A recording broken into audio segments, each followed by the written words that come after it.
Hi guys,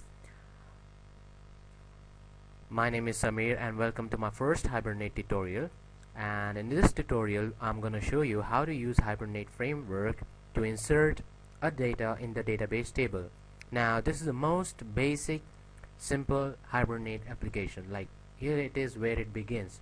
So I'm going to explain everything in detail, and all the other applications like insertion, deletions, updations and selections will be like similar. So starting off, first I want to use a database so that I can insert data in the data table. So I'm logging in my database. I'm using Oracle 10G Express Edition database, and I'm going to insert a table in it.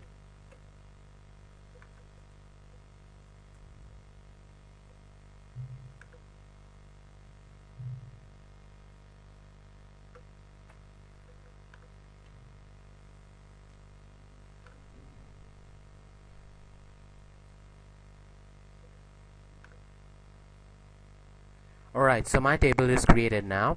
Now I'll explain. I'm using a table called employee table, which is having 3 columns: ID, employee name, mobile and email. As you can see, ID over here is the primary key, and ename is of variable character type, mobile is of number type, and email is of variable character type of 20. So this table is created. Now I'm going to describe this table.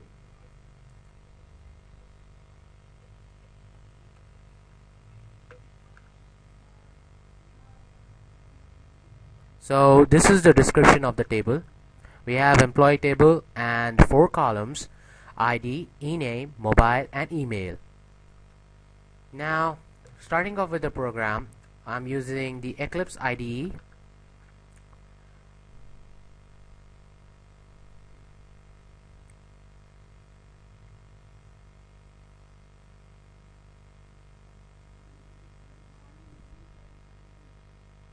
Alright, it's taking time to open up.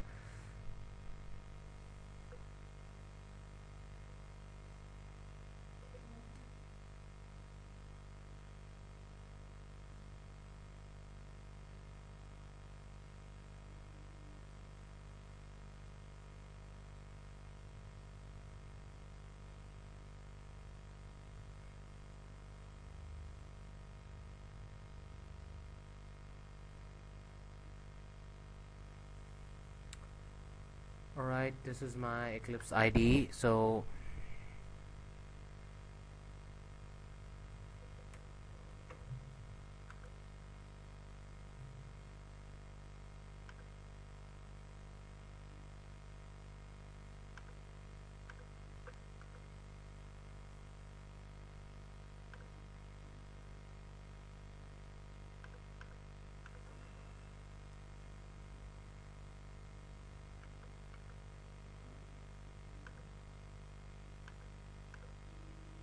alright, so I'm going to create a new project. So file, new. The project is gonna be Java project, and I'm gonna name my project Hibernate 1, or I can write Hibernate Tutor 1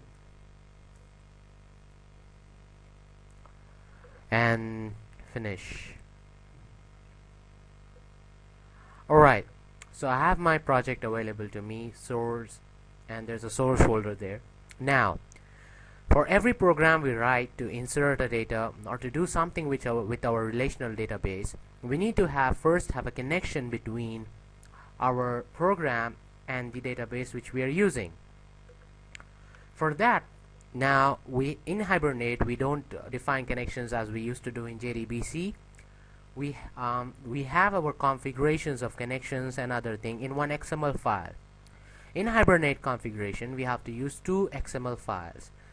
But let's starting off, first we need to have a connection so that we can connect to our database, and for this we need to configure like what is our database you're using, what's the URL, what's the username, password. So where is this thing configured? These things are configured in an XML file that is called the Hibernate configuration file.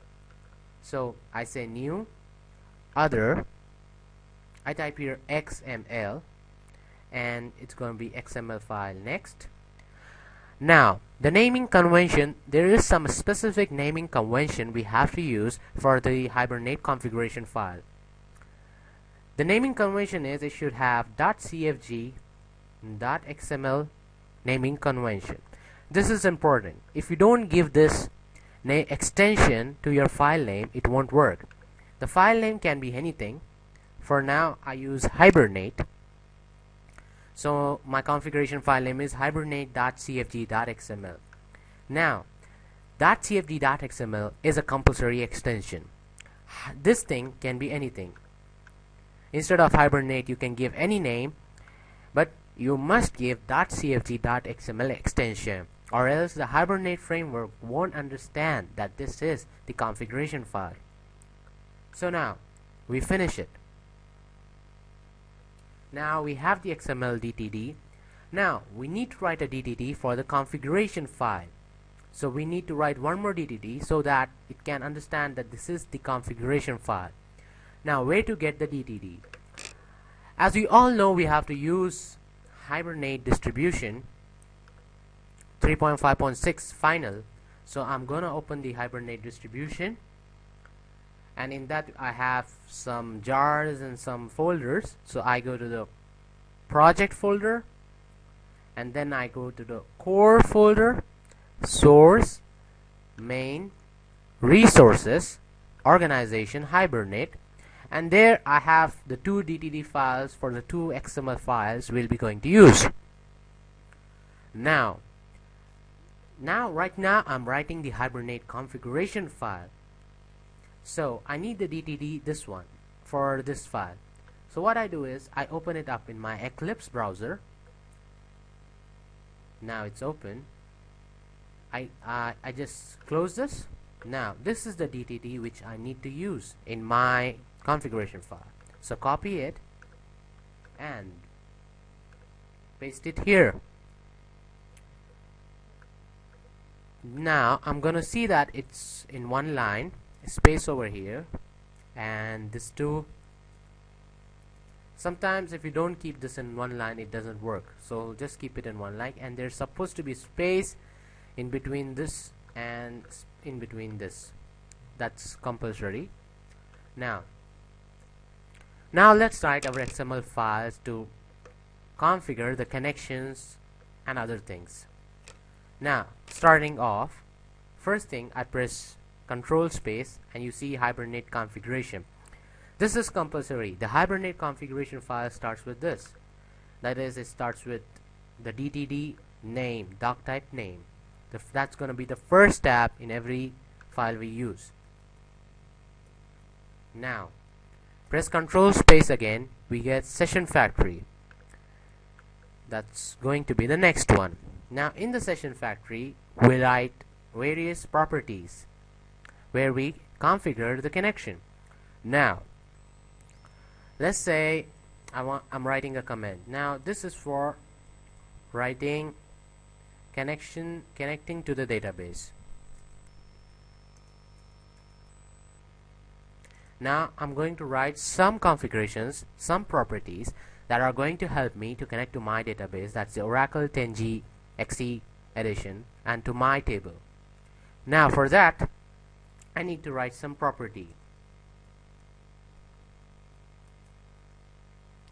Alright, so what's the value here going to be, and what value should have? What should be the property name, and what should be the property value? Now in our Hibernate distribution folder, we have documentation library project. The Hibernate distribution framework provides it with built configurations for connecting to our database. Like, I'll show you how. We have the project folder, and you have the etc folder, and there you have a properties file called the hibernate.properties file. Now this properties file contains all the properties that we can use in our configuration file. So I'm going to open the properties file in my editor. I'm closing it. Now I open the properties file. Now see here, as I goes down, there are various database names available: Hypersonic SQL, H2 database, MySQL database, and Oracle database, which I'm using. So what it is, see, we have two divisions in this. There's a space, and this side of it is a property name, and this side of it, it's the property value. So that means if I'm going to use MySQL database, I have to declare these properties, and they are going to have the respective property values. Now I'm going to use the Oracle database, so there are some various property names and some property values which we have to use. For example, I'll start first with the driver class. Now the property name for the driver class is hibernate.connection.driver class, and this is the value. So I copy this and paste it here in my property name. Now the property value is going to be oracle.jdbc driver.oracle driver. Copy this and paste it. Now the next property, Now the next property I'm going to use is the hibernate.connection.url and the localhost. This is a property name. Now you can choose which you want to use. You are using a Oracle enterprise version, or using the express version, and what's your number and all. You can check it out, and you can change the URL based on your need. So hibernate.connection.url, and I paste it here, and the value, I copy the value, jdbc.1522, copy this and paste it here. For me it's 1521, so I'm going to change it to 1521. Now the next property which I have to use is the dialect, Oracle 10G dialect. Now what does the dialect means? See, the SQL language we use in MySQL and the SQL language we use in Oracle may differ in syntax in a small way. So now the Hibernate framework generates the SQL statements for us. We don't have to write complex nested queries and complex. We don't need to know SQL to use Hibernate framework. That was the point of the Hibernate framework, that one programmer, the Java programmer, may not necessarily know SQL programming. So the Hibernate framework generates a query by itself, based on what framework you're using and based on using that particular. Like if we are using Oracle 10G dialect, it will generate the SQL query which supports the Oracle 10G versions. Now if I use the MySQL dialect, it will generate the SQL query on which will work on the MySQL database. So I have to declare my dialect next. Hibernate.dialect, copy this, that's the property name,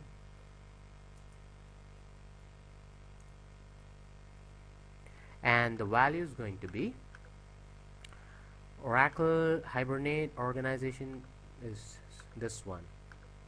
Paste it. Alright, now my driver class is done, my URL is done, my dialect is done. Now I have to define my username and password.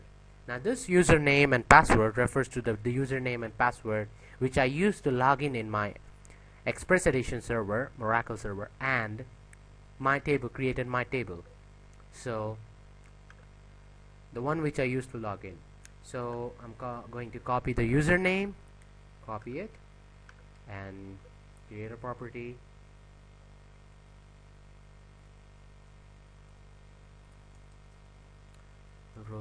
And the username is going to be Samir, and I'm going to create one more property, and it's going to have the value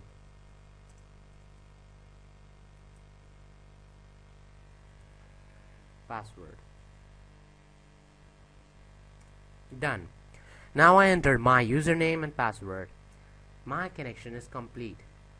It requires 5 properties to connect to the database. Now this is over with the connection. Now I want to disable the auto commit mode. Now, why I'm going to do that? Basically, for running the program, this is enough. You just need to connect to a database and then you can do whatever you want. And you need to have one more thing called transaction that you need to declare, but the connection is this much. Now, another thing I'm going to do here is I want to disable my auto commit mode. Why am I going to do that? Imagine in a program or in a class or in a transaction, I have some what you call transactions or some more than one SQL query running. I'm saying SQL query, but imagine I have more than one what you call updation on my database going on. For example, I have a program called transfer.class or something like that, in which I remove 100 I remove money from my account and transfer it to my friend's account. Simple. So what I'm doing here is, for example, alright, I have my account and my friend's account. Imagine I have $1,000 in my account. Alright, I have 1,000 and my friend has 500. Okay, 500. Now, when I'm transferring money from my account to his account, first thing, imagine I want to transfer $100 from my account to my friend's account. So, imagine the first query that we run is to remove $100 from my account. So my account becomes 900, and the second query that runs is to increase amount, to add amount in his account, 600. Now, suppose I have auto commit enabled. What happens? If, for example, for some reason, this was 1,000 before, now my $100 get deducted, and his is 500. Now, $100 are deducted from my account and they're supposed to be added to my friend's account. But as it is auto committed, when the amount 100 got deducted from my account, alright, it's committed. So this is final. This won't change. Now that money have to be added to my friend's account. That's Deepak's account. Now, due to some circumstances, this did not work. The money did not get added to my friend's account. There was some error, some server error or some kind of error. Now what happens? It's auto committed, so I won't get my money back. He won't get his amount updated, and that money is lost. So that's why generally we commit this both transactions together. That is, after the 900 money have been removed and the amount have been added in one single query, we will commit it. That's the point. So for that reason, generally it's a good practice to set auto commit false or auto commit disabled.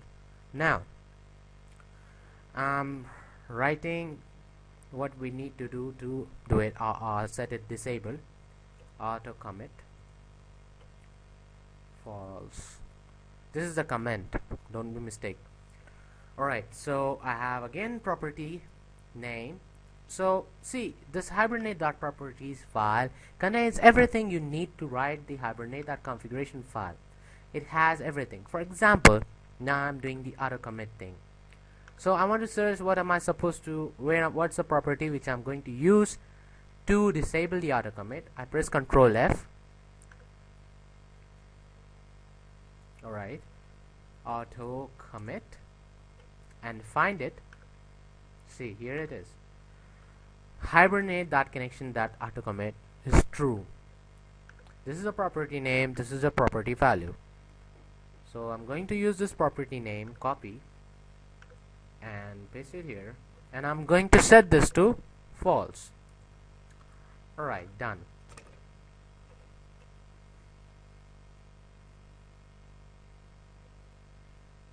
Now the next thing I'm going to do is I'm going to, for explaining you people, alright, sorry.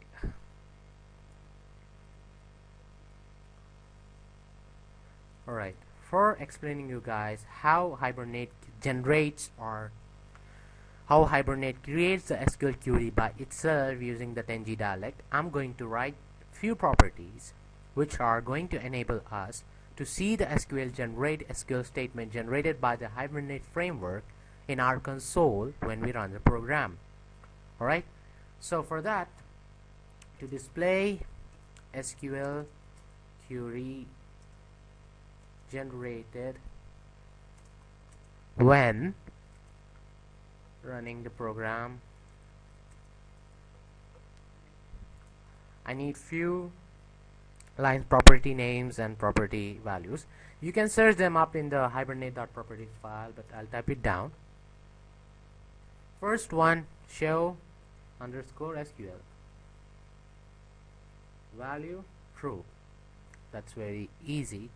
Now the SQL generated query, which will be shown now, I want it to be formatted, that is in a proper format. So for that I use property name and I use format underscore SQL, and I'm setting it to true. Now next one, property, I want it to display comments while showing me the SQL query. So for that I use underscore SQL underscore comments and set it to true. Finished. These three SQL properties you need to display the SQL. Actually you need only one. These two are not necessary to display the SQL query in our console. Now next thing I'm going to do is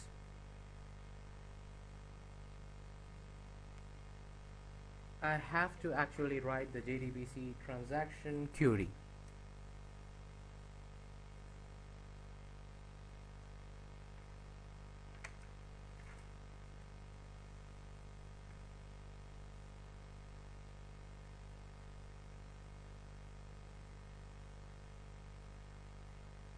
So I have to use a property for JDBC transaction. So what is it going to be? Now there's something called JDBC transaction, as everybody have been hearing it out. So for that we'll use some proper. Alright, now continuing, I need to configure my JDBC transaction. So for that I need to write using for JDBC transaction. This is a command, and I have to use again property name, and you can search this up in the .properties file. And right now I know the name, so I'm going to type it down. Hibernate dot Hibernate dot transaction dot factory underscore class, and its value going to be org dot hibernate dot transaction dot JDBC capital transaction capital transaction and factory.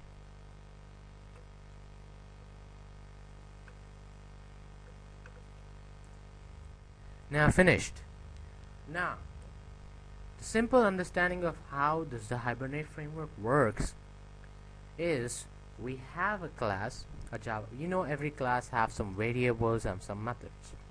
Now what we do is we have these columns and this is our table name. So we use a similar structure to define a class. That's actually the bean class, and in Hibernate we call it the Pojo class. So I'll be calling that class which is used the Pojo class. Plain old Java object, which Pojo stands for. So the plain old Java object class actually is having kind of similar structure to this table which we are going to use. What it does is, as a table name we have the class name, and for the ID column names we have the variables. Like for ID we may have a variable with some name which is of type integer, and ename of type string, and mobile of type string or integer long, email of type string. So what we do is we map these columns in our database to the variables in our class. So for that, we have to write somewhere that employee table is mapped to some particular class, ID column is mapped, actually we do it in the reverse way. We map the class to the table and we map the variables to the columns. So we have some class, imagine we have some employee class. So employee class is mapped to employee table. We have to write somewhere that employee class is mapped to employee table, and the variable employee class is having the ID variable of integer type is mapped to the ID column of the employee table, and so on.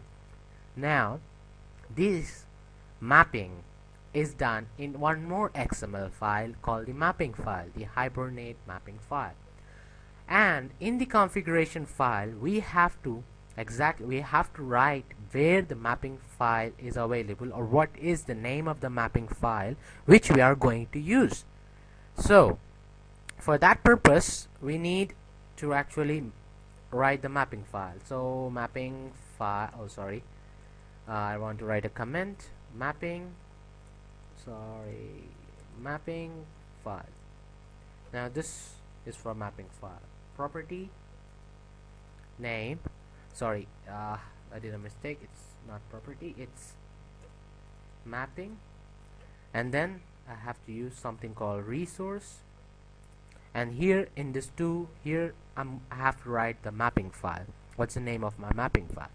Since for now we have not generated a mapping file, I'll write it when I generate the mapping file. Alright, so with this our configuration file is done. That is, the thing we need to connect to our database is done. Now let's move on. Now the next thing we need is, for writing the program, is we need the class to map these columns. So let's create a class, create new a class with the name employee class, and it's not going to contain any main method, so just finish it. So I have the employee class. Now the Pojo class, or the class which we use to map to our database, must implement serializable.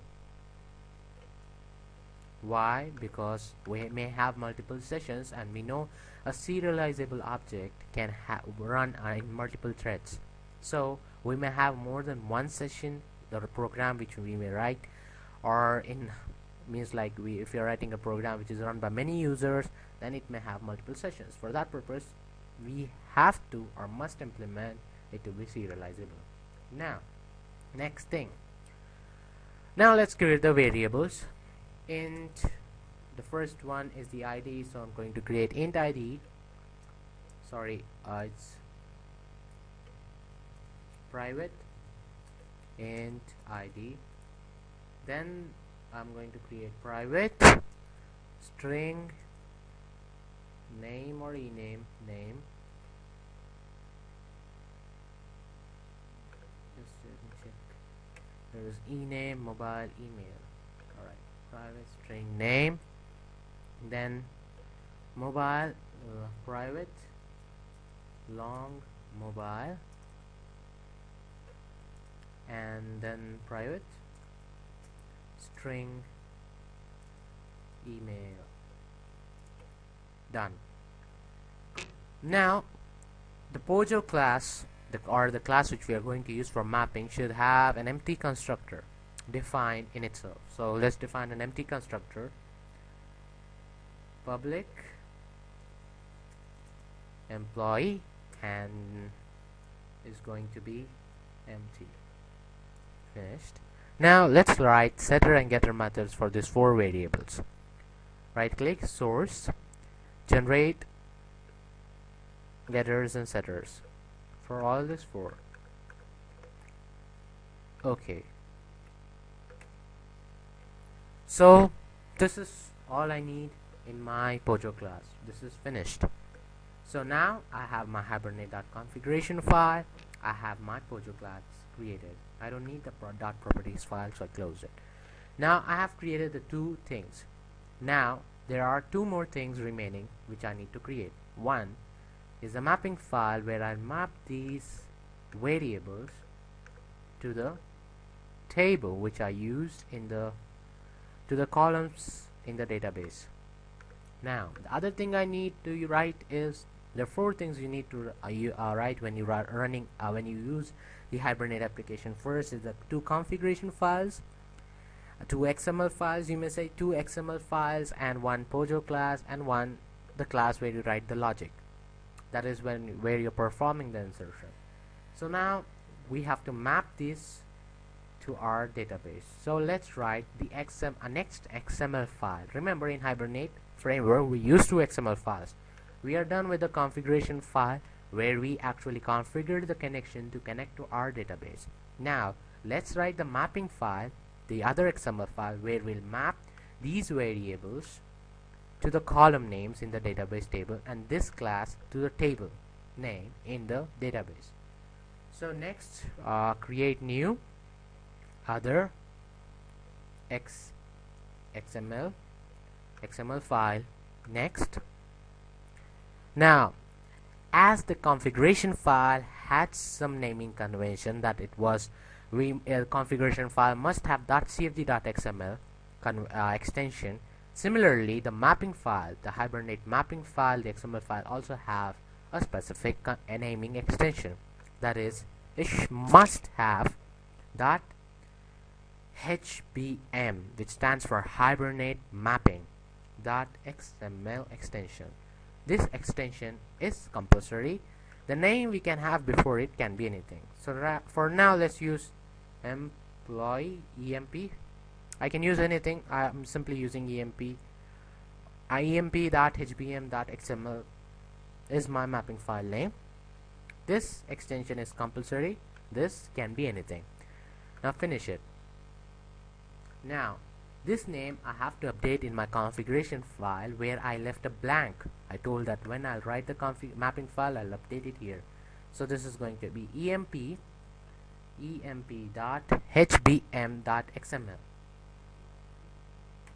This is done. Now let's write our mapping file. Now, like the configuration file, I first wrote the DTD, document type declaration, for the configuration file. Similarly, I need to write the document type declaration for my Hibernate mapping file. Now for that, let's minimize this and open our Hibernate distribution 3.5.6 final version.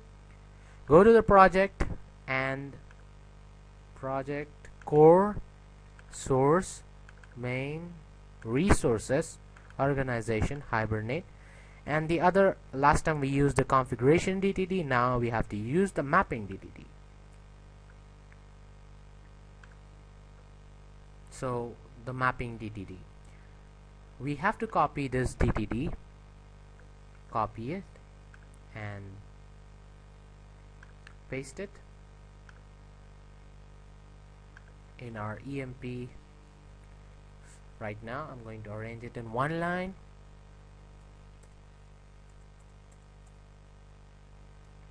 And arrange this in one line.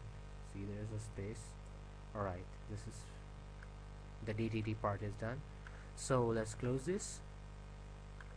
Now write the DTD in a similar fashion how we wrote our mapping configuration file. Control Z, control space. The first name gonna be the document type name which we used. So control space Hibernate mapping, enter. Now class. Now what we are doing in our mapping file, we are mapping this class, the employee.java class, to the table. So obviously class means the class name, the class which we are going to map. This is a class which we are going to map and it has the name employee. So this class we are going to map to the database table. So class, it has few attributes. Now space, control space, we have name. This is going to be the name of the class. Now my name of the class is employee.java, so I'm going to type employee, and then I have table. Now simple enough, you have the class name and you have the table you want to map it with. Table refers to the table, this table, employee table with a capital EMP. Anyhow, this is case insensitive. I mean the Oracle SQL version is case insensitive, but for showing the distinction between what is the database object and what's the class object, I'll write it in capitals, employee. So this is a table in our database in my user type, and this is the class, and I'm mapping them both. Now class is done. Inside the class, now I have to map these variables. How shall I do that? Since ID is the private, what you call ID variable is the primary key in that table, so I'm going to declare it as ID, which is generally declared for the primary key.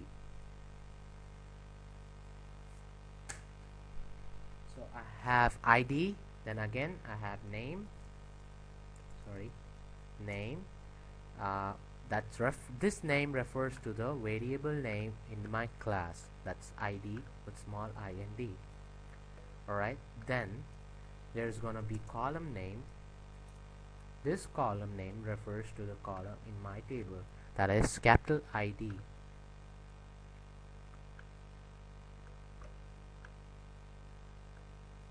Alright, so that is capital ID. Now I'm declaring this as ID because this ID means it's primary key, it has unique value. So ID, and then I have something called type. So I have something called type. Now this type refers to neither this type, neither this type. It refers to something known as the Hibernate type. Now Hibernate configuration has some specific types so that we can map between the Java type available and we can map between the SQL type number. For example, if we have int here and number here, I have to use a Hibernate type called as integer with a small I. It's like in Hibernate types, if you have a capital string, there's a string with small s. If you have an integer in Java with a I, in Hibernate type is gonna be integer with a small I. I will probably provide the list of Hibernate types available in the document later. For now, let's say this is the integer type. There are a list of available Hibernate types, and I'll keep the list in my blog soon enough. Now this is the integer type. Finished. Now I have to use something called generator class assigned. That means I'm going to assign them individually rather than, because since it's a primary key. For example, take an example of a receipt which cashier prints every time you buy something. The receipt number is generally not assigned, it's self-generated, right? He don't type the receipt number, add one number next time. It's always self-generated receipt number. So generator class is actually a method how you do that self-generation of primary key. But for now, let's say we use it assigned, and we'll see more about this in later. Alright, so that's the generator class, and our ID column is done. That was a primary column. It's done. Primary variable name ID is mapped to the column ID, and the class is mapped accordingly. Now the other variables. For other variables, I use property. I don't need to use ID. Property name is, see the property name, next property name is name, NAME, and the property column is ename. Sorry, alright, it's a good example. You see, it can have different names. I can use capitals so that you know this is from the database. Ename. Alright, so, and the type, obviously. Type is going to be, we have string, string type with the smallest. Now this is done. Now remaining objects, new Control Z. I don't know what I did. Alright, property. Next name. What's my property name? The next one, it's mobile with long type. So mobile with column. Column is gonna be this column,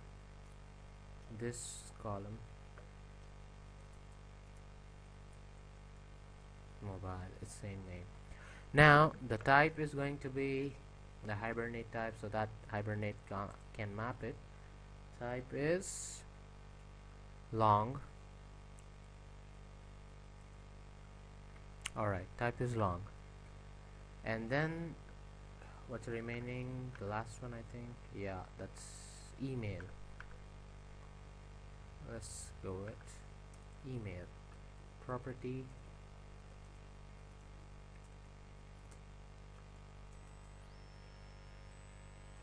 Email, just check the spelling. It's email with email, and the column is email. This should be this. Alright, email, and the type is string. Alright, this is finished. Now I have my class all perfectly mapped with my database. So this is over. Just check it out once more. I have class name, and in the class I'm closing the class here, opening here, and in between that I have my columns, my variables mapped to the columns, and they have the type assigned and the column and the name. Alright, finished.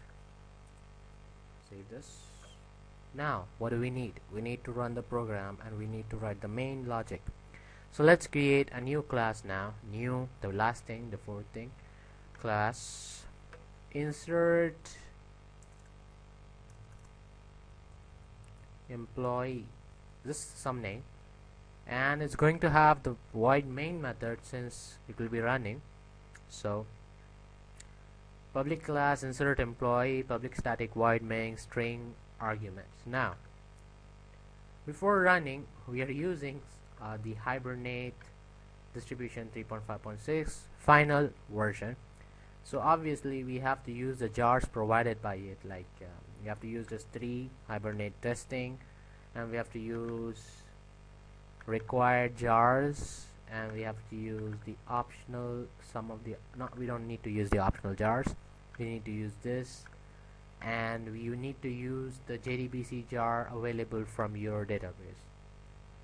For example, in my database I use this OJDBC14_G. Where is it available? Go to my computer, see, I have Oracle XC application, Oracle product 10.2.0 and server, and you have something called JDBC here, and in the library you have the jars which are used to connect to the database. So you have to use this jar. And if you are using some other server, MySQL, and you will have similar structure there, and in the JDBC folder on that database you'll have the jar. The jars are provided by the database vendor themselves, so that we can connect our Java program to the database. So you have to use this jar. So what I did was, instead of every time for going in this distribution folder and project and and adding them separately, library required, adding this all separately, I kept all my jars which I'm going to use in a single folder. This is all the jars which I'm going to use, and this one too along with them. In this program we won't be using this P6 spy, and other than that you need everything. So DOM actually is used to parse the XML file, and so we need these jars. So start with the program, and now let's click the project and say properties and build paths, add external jars, and I go to the folder where I kept all my jars and just add all of them, open them, and one more jar which was on my desktop, that was the open it. Okay, finished. Now all my jars are added. I need to actually write this program. Now the first thing we need to create, there's a specific 4 to 5 lines which are supposed to be same for all the Hibernate programs. So see this 4-5 lines clearly. First thing I'm going to create a configuration object so that I can configure my configuration file and tell it where it's available. So I press Control space and I say get configuration. Okay, yeah. Now see, I get configuration. There are 2 configurations available. One is Java X security authentication.login, which I'm not going to use. What I'm going to use over here is configuration org.hibernate.cfg. Alright, so this is the configuration I'm going to use. It imported the configuration file from the Hibernate package. So configuration object is equal to new configuration. Alright, now using this configuration object, what I want to do is I want to configure my hibernate.cfg.xml file. So what I'll do is configure cfg.configure. What am I supposed to configure? I'm supposed to configure my hibernate.cfg.xml file. Now I have configured my hibernate.cfg.xml configuration file. Now what I need to do is I need to create an object called session factory.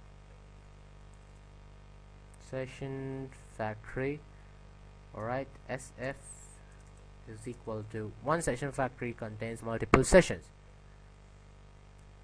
Build cfg.build session factory. Then using this session factory objects, I create a session session object session. There are many sessions. We use our organization Hibernate session, not the classic one. Alright, session s equals sf.open session. Alright, then finally you have a transaction, tx equals s.begin transaction. Alright, so this is the 5 lines code, or actually yeah, it's 5-line code which you need to run any what you call Hibernate file. Or you have to have this 5 lines of code before you do anything with the database. Now what do? I'll be inserting the data, but I won't write any SQL query.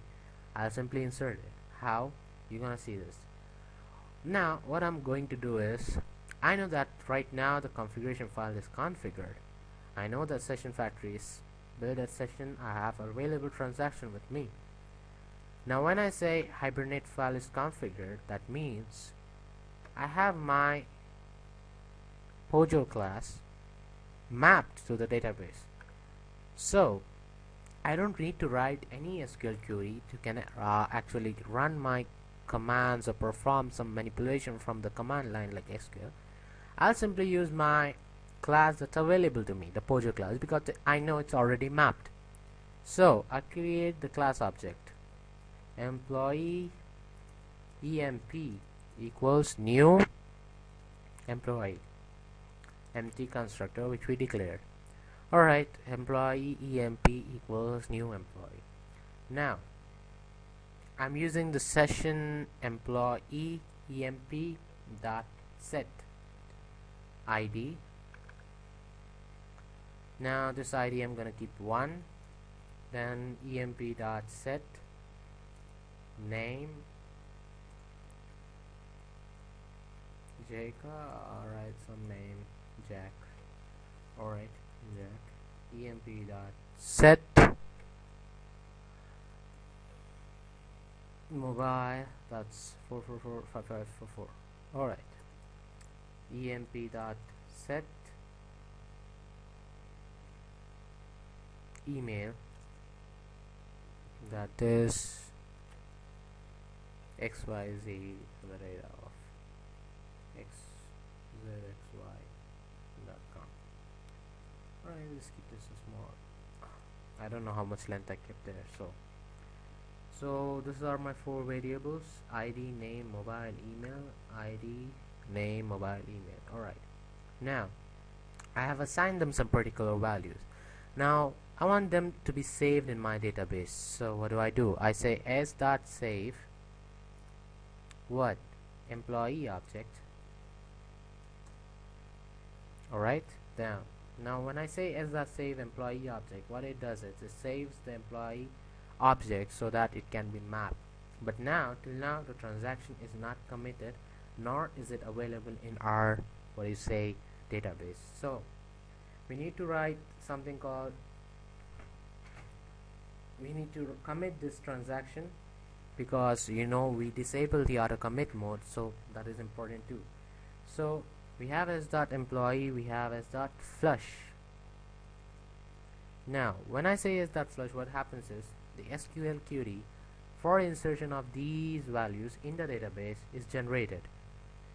The SQL query for inserting these values 1 Jack 4455544 is generated, so that the value is inserted in this table.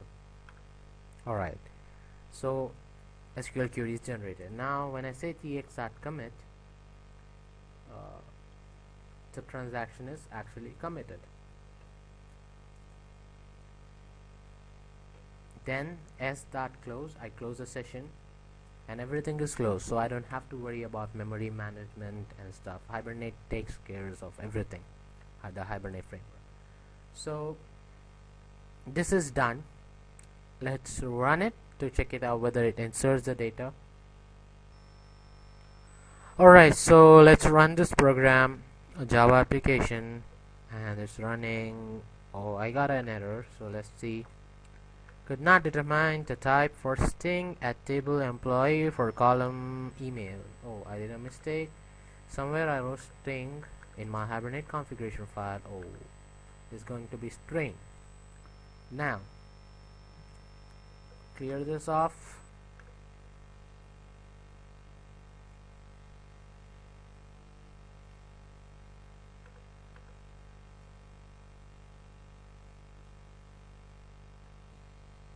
Okay, now let's run it again.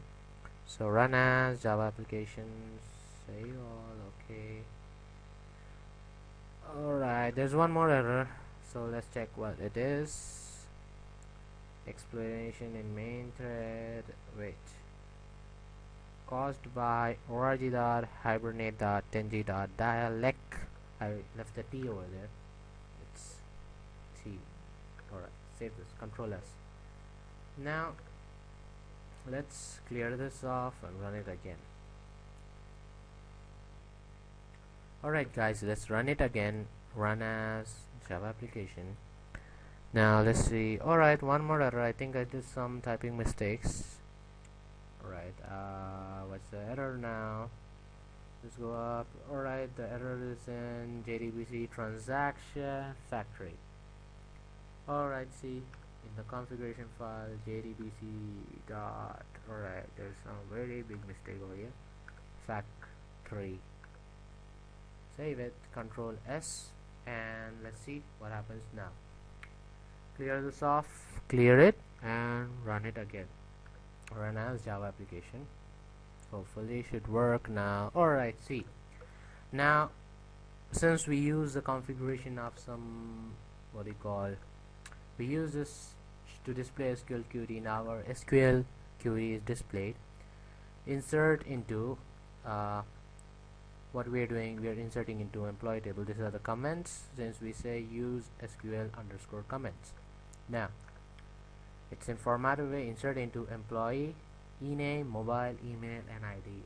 This is not going to be shown for security purpose. Values, these are the column names, and the values are question mark, question mark, question mark, and question mark. Alright, so let's check our database and see whether the values are updated. open our database. Alright, select star from employees, run. Oh come on, employee or employees, run. Alright, yeah, employee. So the table is visible. ID 1, email, ename Jack, mobile, email. Does it match? We inserted ID 1, name Jack, mobile, email. Let's enter second value and something new. Let's say Ronnie and not D 9, and let's say ABC at the rate of abc.com. Now run this. Alright, okay, successful. Select star from employee, run again. See, you have the second ID, ename, mobile. So this is how Hibernate framework works. Simply you what's the main basic, or what's the most what you call easiest way to explain it is, you simply have a class and that class is mapped to the table, and that's how you insert the data. You don't need to write any SQL query for running or modifying your database. And probably in the next tutorial I'm going to show you how to select a row from the database into and display it in our Java program, and how to perform update and other stuffs. So for now, thank you for watching this tutorial, and I hope it helped you to understand Hibernate better. Thank you.